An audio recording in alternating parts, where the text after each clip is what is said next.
Hi, Catherine here with Handmade by Circle Art Designs. Well, let's make a deep red necklace to go with that beautiful beaded bezel we did in part 1 of this series. We will be doing the beaded necklace and the matching earrings. And aren't these beautiful pieces? Now that bezel is gorgeous, and if you haven't seen that yet, you should go back and check it out and make one of these for yourself. And the beaded necklace for this piece matches it beautifully. So let's turn our eyes to the mat. So as I turn my eyes to my table, I see my beautiful piece of glass. Give thanks to the Lord. You know, every time I see this, and it reminds me of the autumn colors, and then I look out in my backyard and everything is still green and it's still in the 90s, but it's cool in the morning. And I am giving thanks for that, because this piece of glass makes my heart happy, that the Lord would take the time in creation to give us not only the beautiful, relaxing colors of green, but that splash that happens in the world in autumn before the winter months, to remind us that there is color in our lives and there is something to be joyful in if we only look. So how about you? As you think about today and the past weekend and week, what colors has God put in your life to give you joy? All right, let's turn our eyes to the mat. So we're going to start out with this silver beading wire. Remember, this is part 2. So we finished up the bezel, and we're going to use from the September Bargain Bead Box these 8 by 6 millimeter beautiful glass beads. They are in a deep red coral. And what a blessing it was to find that same color from some faux stones that I had in my stash. Now, when you do your bezel, look around and see what you have, what color might go with this if you still have these, or whatever you're using. Always keep in mind when you're doing your bezel what you're going to do for your necklace. Again, from the September Bargain Bead Box, we use this in our bezel as well. These are those beautiful faceted matte bicones, and I was so blessed to have some of these left over. When I first started, I went, oh, where am I going to get this green if I use all of these in that bezel? But I have plenty, and I even am going to have some for the earrings, so I am counting that as a win-win. All right, let's see, what else do we want to do here? So I am going to get some of the spacers here. I'm going to get my medium spacers, and I will pull out my small, I think, but I will probably only end up using the medium spacers. But let's go ahead and pull them out. Remember, it's always nice to have things out on your mat for your palette, even if you don't use all of the things that you put out. Okay, let's see. What else might I like here?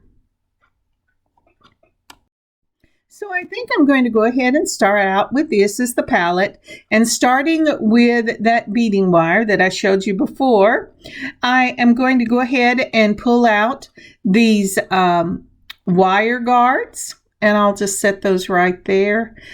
I love wire guards. It is something that I saw when I first started beading on YouTube.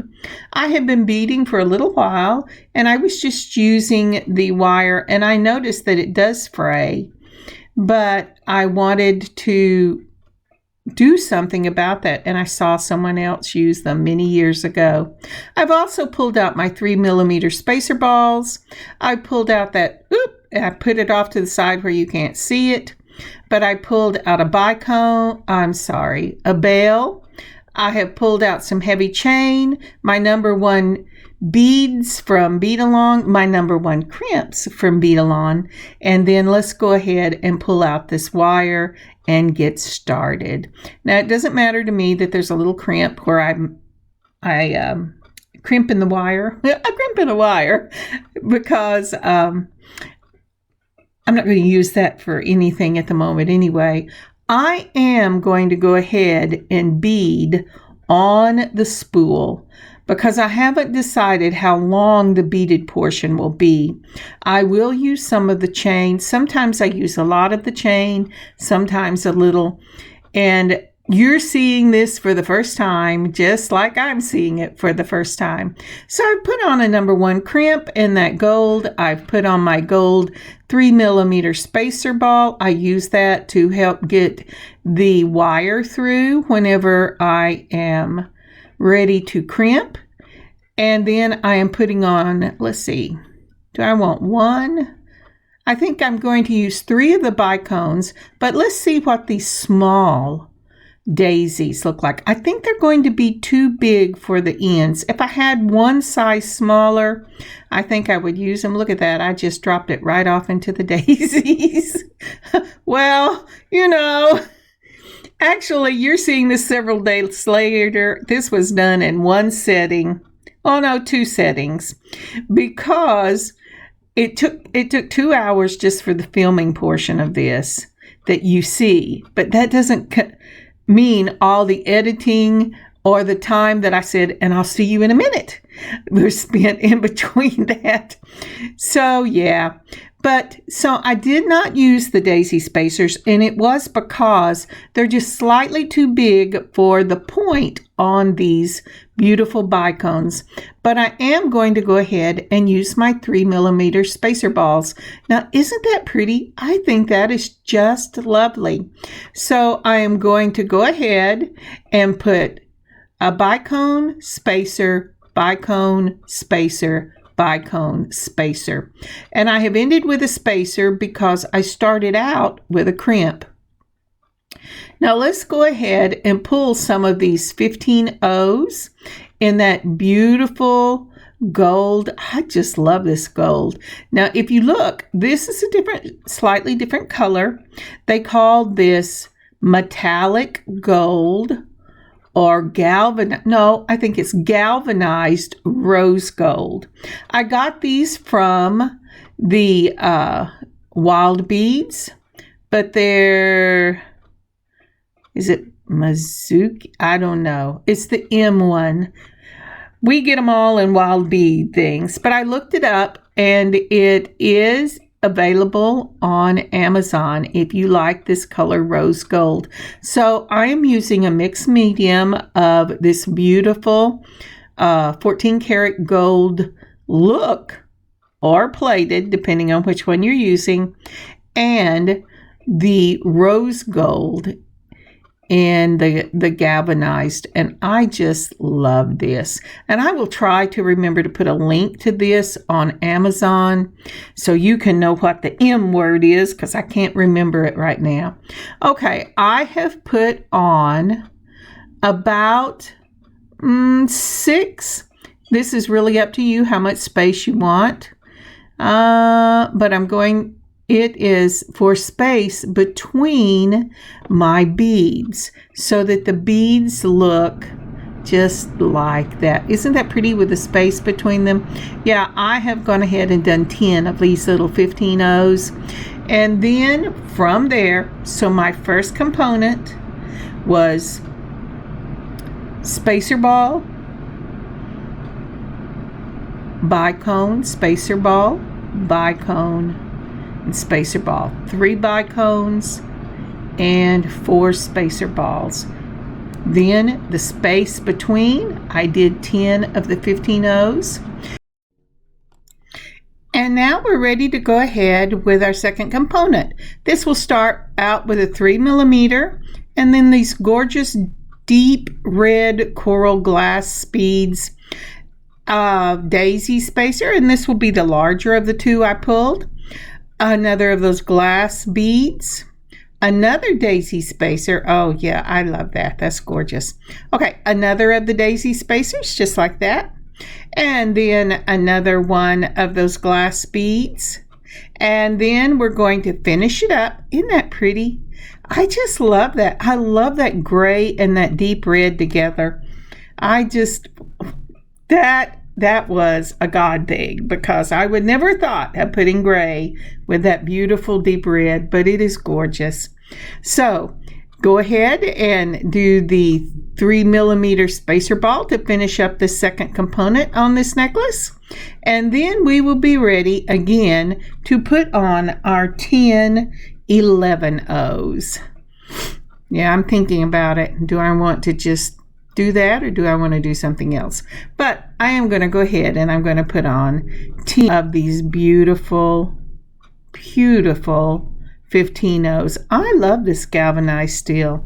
I saw it on Amazon in the rose gold. I saw it in a real bright silver, and I saw it in gold. So I know that it is up on Amazon.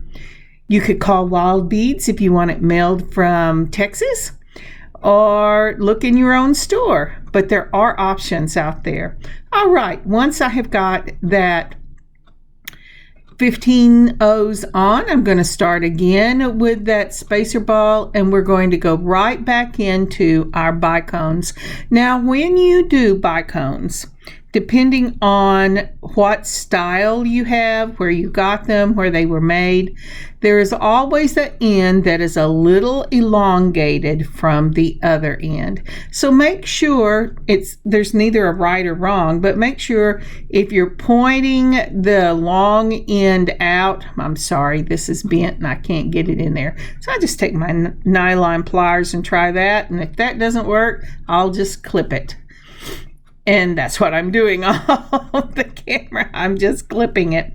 But as I was saying, with these bicones, it doesn't matter whether you put the short end first or the elongated end. Just make sure they're always pointing the same way each time you make the component. So again, this component number 1 is a 3mm spacer ball, your bicone, a spacer ball, your bicone, a spacer ball, and your bicone. So you end up with 3 of the bicones and 4 of those spacer balls. And it looks just like that. Now, isn't that pretty? I just love that. What a gorgeous, gorgeous piece.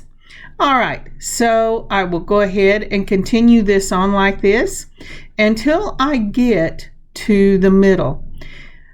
And when I get to the middle, then I'm going to do something just slightly different. But once we've got that spacer ball on, we're going to go ahead and put on 10 of those 11-ohs. And then we will put on component number 2. And component number 2 is that beautiful red glass. Let's see here. Go ahead and put on the 3mm, and let's take a break. So the reason I said let's take a moment is I always forget this part. I get busy talking and I forget that I need to add this. So I'm adding it right here. Would you please take a moment to like this video and comment on it? And if you're not a subscriber, would you please subscribe to this channel and share? It's very important for the sharing of this video to grow our audience, and that means a lot to me. Thank you so much. All right, now I'm ready to go again. I've remembered to add this. All right, so now we've come to the divider. We have component 1, the spacer, component 2, the spacer, component 1, and the spacer. You can call this the divider or component 3. This will be made up of these larger daisy spacers. This is a size about the same size as the ones that I'm using in the middle. I have taken 4 of these, and I am adding them right after this spacer ball. So you have component 2, component 1, and then this beautiful component 3, or the spacer component. If you want more daisy spacers, that's wonderful. If 3's plenty or 2, I wouldn't use 1. I would use at least 2, but I like 4. So once I have done that, I put on my spacer ball, and then I'm going to put on the spacer portion with those 15 O's, and then another of the spacer balls. And some more of the 15 O's. So again, after component 1, spacer, component 2, spacer, component 1, spacers, then we're going to add these beautiful daisy spacers, and I guess we can call it component 3, so just for, consistency. And then we're going to go ahead and put on some more 15 O's. Now, isn't that pretty? I love that. 15 O, and then the spacer ball. So the whole necklace from this point will consist of component 1 with spacers, component 2 with the 15 millimeter spacers, not millimeter, the 15 O seed bead spacers, component 1 again with the 15 O spacers, component 3, which are the 4 daisy spacers, and then the 15 O spacers, and then we will go ahead and start again with component 1. And when I get to middle, I will join you right back here.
All right, we've come to the middle of the necklace piece itself, and I want to go ahead and get ready to add on my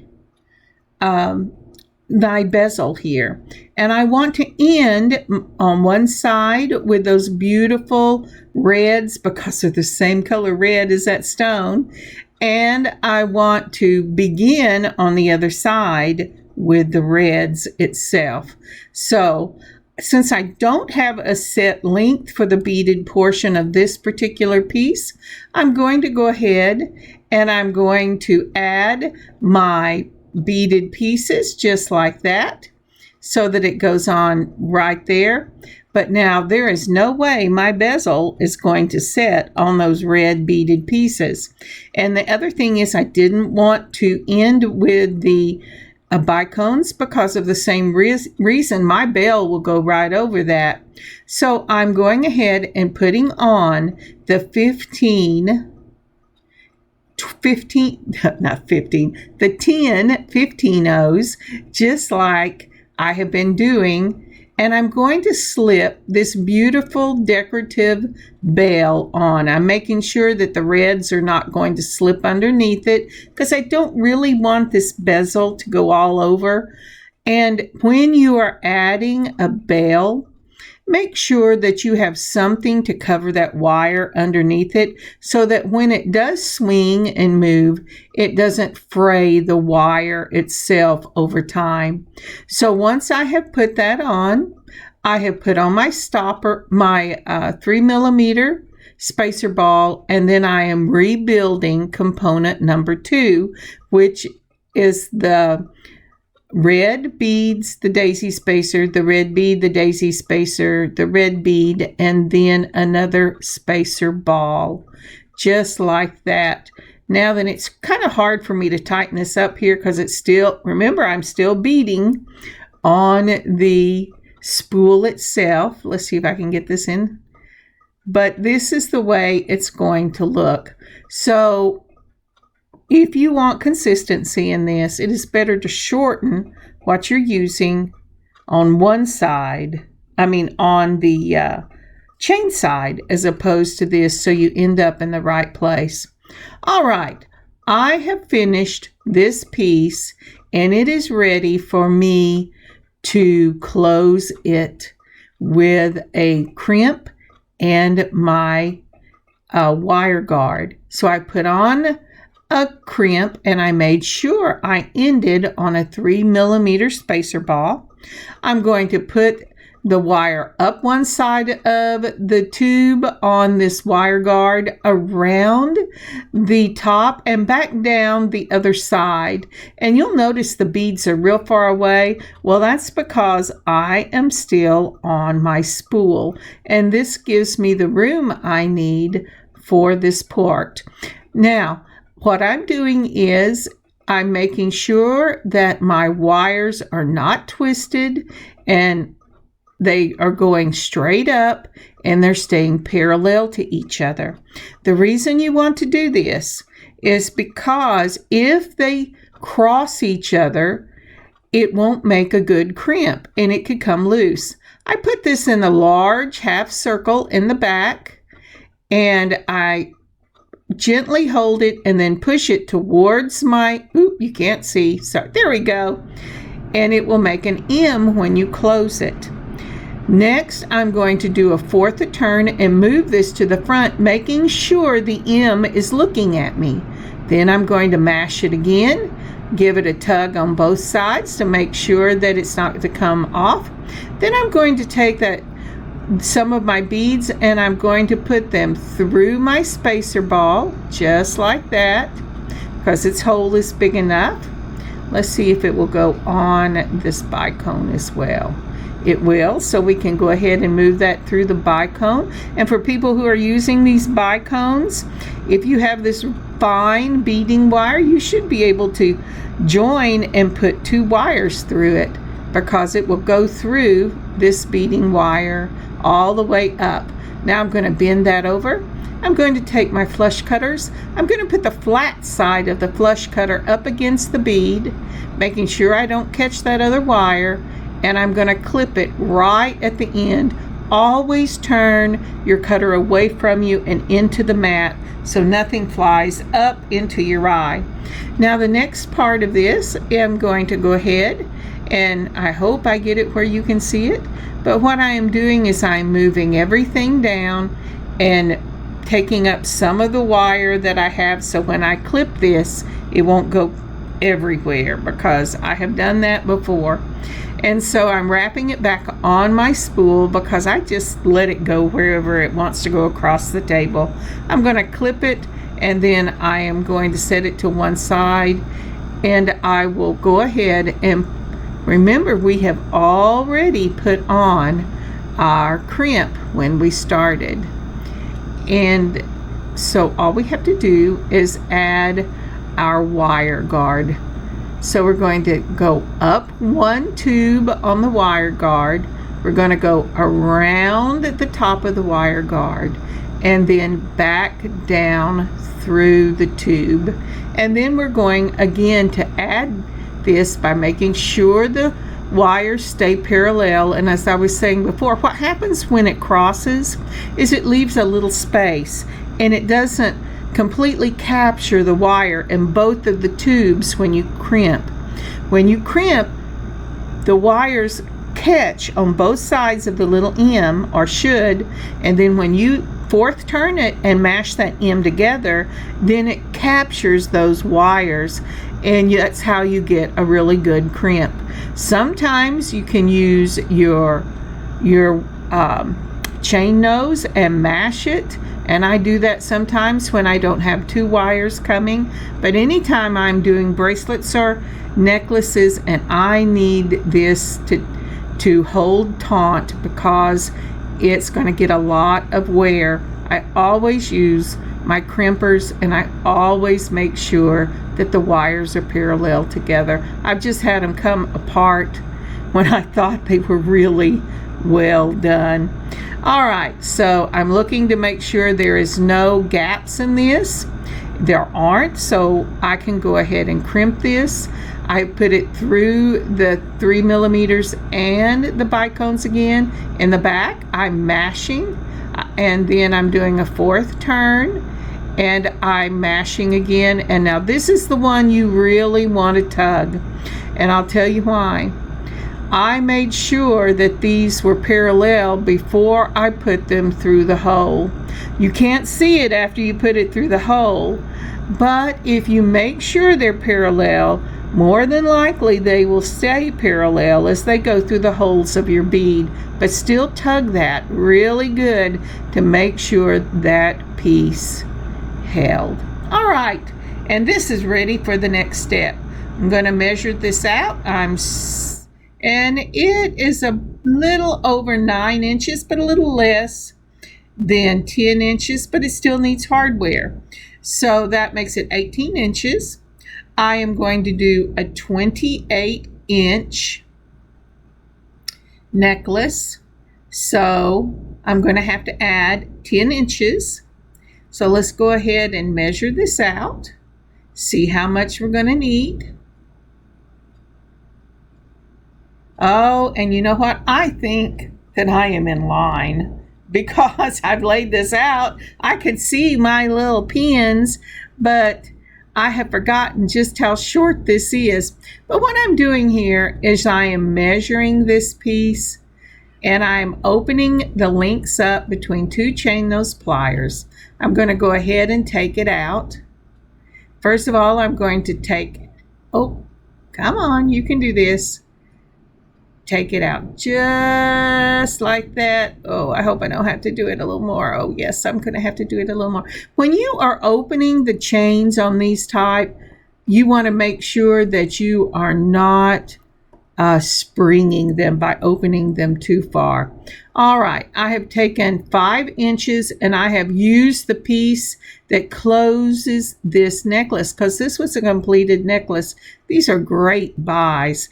When I get these, see these at Hobby Lobby, which is one of the few places we still have. Look at that. It's $1.99. If you get it on sale, it will end up being $1. So I buy them in gold, brass, and silver when I find them. They're a nice chunky piece. I get my others on a spool, but these I just can't beat the price for. I do not know if they sell them online, but if you have a Hobby Lobby in your area, you should go look. It's a great place. I think it is sometimes underrated, but it is lovely. And so I'm going to go ahead and put this on. And again, it's that making sure that I did not spring the link when I opened it. But I would always rather, if it's at all possible, use the link there instead of a jump ring. So it gives a consistency in the piece. I'm not always able to do that. And if I can't, I try to use oval jump rings when it's an oval shape and round jump rings when it's a round shape. And I have finished this piece. Now, since I used the lobster claw clasp and the finish on the other side, when I mark this, I will take my marker and I will say, okay, this is actually only this many inches and it needs a lobster clasp and it needs something to finish the other side. But that way, when I'm using only pieces of this, I get a lot of value for my money.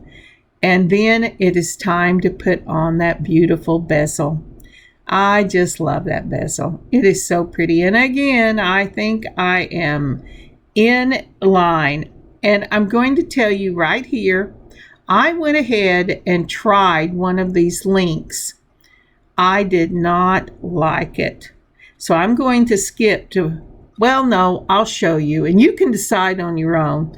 The reason I didn't like it is because it is a wavy chain link, which is beautiful for chain. But when I finished this up and put it on, and I held it up, it caused my bezel to lean to one side, and I did not like that at all. I thought, okay, maybe the shirt or the dress will keep it from looking like it's lopsided, but yeah, I'm not going to love this at all. I'll know it's lopsided. But let me show you what this looks like so that you can see the process of adding just a link from your chain. So if you're using a regular chain for this piece, it will give you a consistency in the chain that you're using at the top and in the chain you're putting your bezel on. And I like to do that when I have the option. All right, so let's look at this. Now, do you see that? That is just as crooked as it can be. So I will change that before we do pictures. Actually, I took it off and we're going to try this again. All right, so this time I'm going to go ahead and I'm going to get this straightened out, and we're going to use regular jump rings. Now, because of the size of this jump ring, I had to use the biggest that I had. I'm going to go ahead, it's opened, I'm going to put it on the bezel. Then I'm going to turn it backwards because I want that to be opened in the back. And I'm going to go ahead and close up this jump ring just like that. But now one of the reasons that I wanted to use a link from my chain is because this bezel is large and I did not want to take a chance of it straining the jump ring. So as I'm rocking this closed, remember you open and close it by holding it between two chain nose pliers and then turn only one side so that you don't strain and put a weak point in your jump ring. Now, once I have got that closed, let's see what this looks like. And that's really pretty.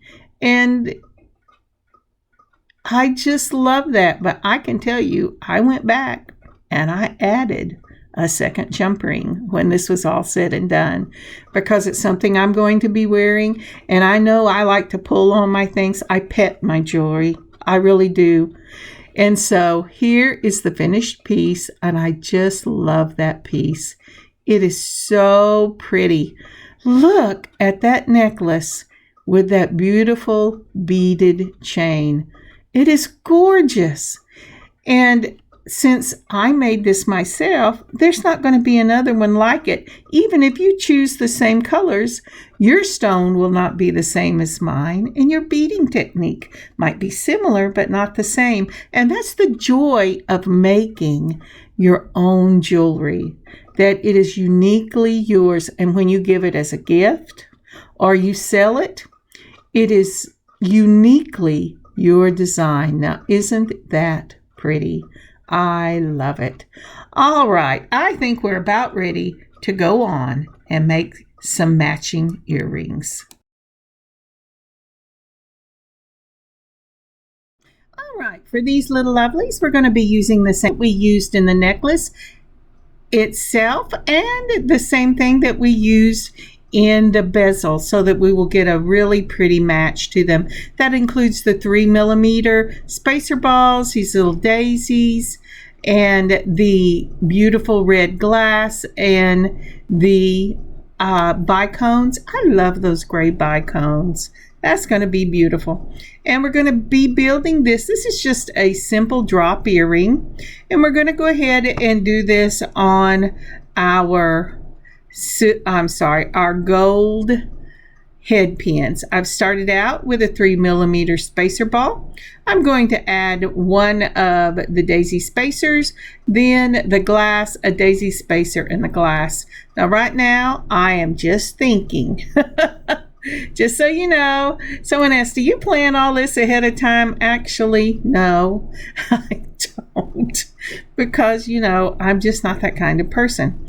So let's go ahead and put on some of the little daisy spacers right down there. These are the smaller ones that I did not use in the piece itself, but I have put them out, and so I just left them out. And let's see what this one looks like. This is how long do I want this drop and what do I want to add.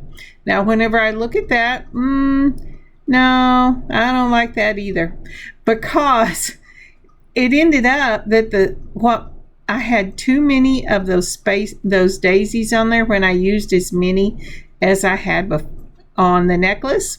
Even though they were smaller, they were just not right. So let's go ahead and try this one more time and see what we like. And you know, designing is trial and error. I like to say that a lot. But yeah, I think I like that. I think that's a pretty piece, and that'll be a pretty drop. So let's go ahead and let's use my looper for this. And this is the 1.25 looper. It's the one I use the most because it's about the same size as eye pins. Whenever you have to make a loop on an eye pin, you put it between the jaws. Once it's right up against your last bead, you mash the jaws together, then back it off just a little bit so it'll make the loop set right over the head pin, so this piece will hang the right direction. And then I'm using these gold lever backs. I know they look silver in the picture, and sometimes they look silver even when they're laying on my mat. That is the lights that I use, because where I work, even though I have a bay window, it is off to the side in my kitchen area as opposed to the den area. Now isn't that pretty? I just love that. So again, that is a 3mm, and then I'm going to put on the larger of the daisy spacers that I used in the necklace. Then I'm going to put on another of the large daisy spacers, and then only 2 of the small daisy spacers. Then I'm going to add a spacer ball once I quit throwing it out of my fingers. And then I will put on a bicone, and just make sure your bicones are always going the same so you have consistency in your look.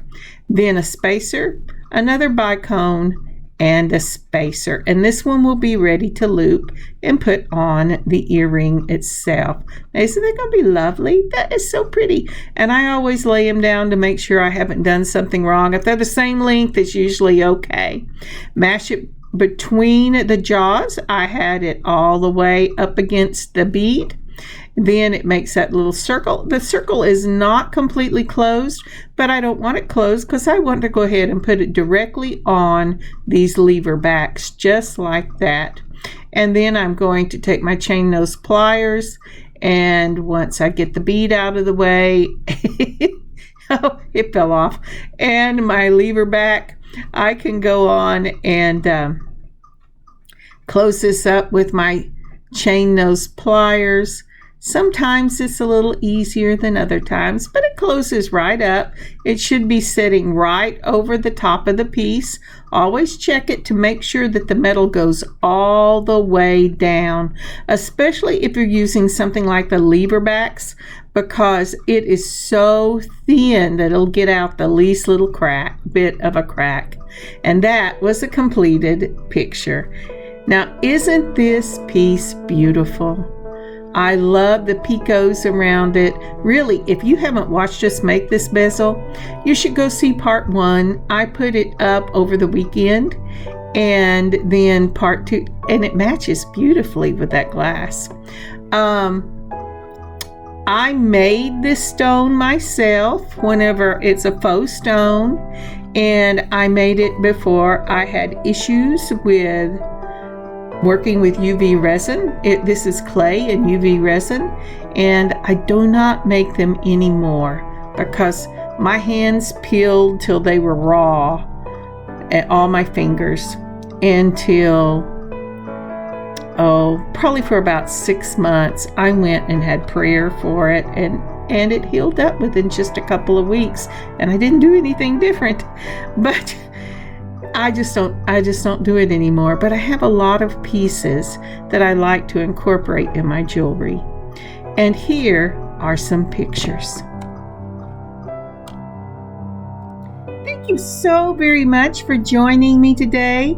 Aren't these gorgeous earrings? Just look at that gray and gold and red together. That is lovely. And this finished piece is just truly amazing. I love this piece. It reminds me of an era that has gone by, and yet it is modern enough in the beads that we chose and the look put together that it is just perfect. I love this piece. Whether you're wearing it for fall with the grays and the reds, or whether you're wearing it in the summer, or even at Christmas. Wouldn't this be beautiful at Christmas? This is a gorgeous, gorgeous set. So look around in your stash, see what you have. Look at part 1 and part 2 and make one of these beautiful pieces for yourself. Think of Christmas. Think of Christmas gifts, birthday gifts. This would be amazing. Again, thank you for joining me today. God bless you. God keep you safe. And I'll see you later in the week. Catherine, Handmade by Circle Art Designs. God bless y'all. Happy beading.